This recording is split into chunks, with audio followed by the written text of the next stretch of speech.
There's no denying it. Jake Paul has completely flipped combat sports on its head. But with his upcoming fight against Anthony Joshua this December on Netflix and the canceled Gervonta Davis fight before that, we're left asking the same question we've asked for years. Is Jake Paul helping or hurting the fight game? Let's break it down. Jake Paul's journey in boxing started far from the lights of Las Vegas. His amateur debut came against Deji Olatunji back on August 25, 2018, when YouTube boxing was still a meme.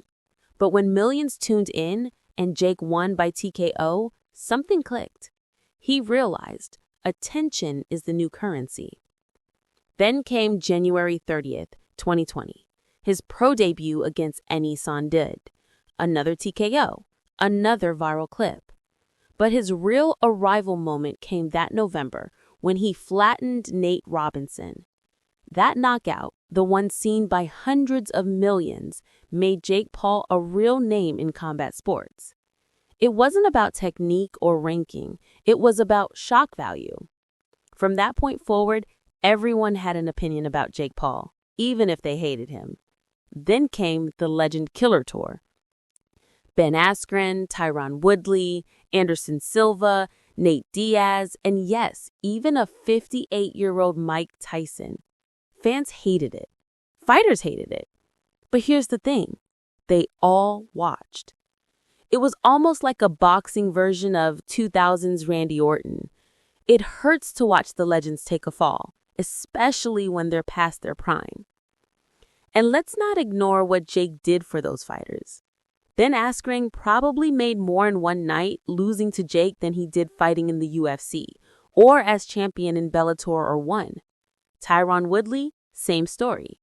And while fans called it a circus, Jake called it business. But recently, things took another turn. This past year, Jake was scheduled to fight Gervonta "Tank" Davis, one of boxing's pound-for-pound best. The hype was enormous. Until the commission stepped in. They refused to sanction the fight due to massive weight class differences. Gervonta fights around 135 pounds. Jake fights around 200. Fans called it weight bullying. Others said, finally, he's trying to prove himself. So let me ask you, do you think Jake was trying to challenge greatness or pick an easy fight with a smaller man? Because now the stage is set for something even bigger. Jake Paul versus Anthony Joshua, December in Miami, streaming live on Netflix. Yeah, you heard that right. A YouTuber versus a former heavyweight champion on Netflix. That's not just boxing, that's Hollywood. So now the question becomes, is this the fight where Jake Paul finally proves he's real? Or is this another payday, another scripted spectacle, another celebrity boxing event that makes fans roll their eyes? Because let's be honest, if Jake somehow beats Anthony Joshua, he instantly becomes one of the biggest names in sports. But if Joshua throws this fight, it'll be the biggest scandal in boxing history. Do you think Anthony Joshua will take this seriously, or will the check make it easy to play along? Either way, one thing's certain. Jake Paul knows how to stay relevant. He's not just boxing. He's producing, promoting, storytelling, and owning the moment. Love him or hate him, you're talking about him. And that's where his genius lies. He doesn't need to be the best boxer alive. He just needs to be the most watched one. But here's where the debate gets interesting. Has Jake Paul ruined the sport by turning it into spectacle? Or did he just expose what boxing has always been? A business built on money and entertainment. Because let's face it, the fans say they hate the circus fights, but every time Jake steps into the ring, the numbers skyrocket. They watch the pay-per-view, they post the memes, they keep him relevant. So who's really responsible for this new era of boxing?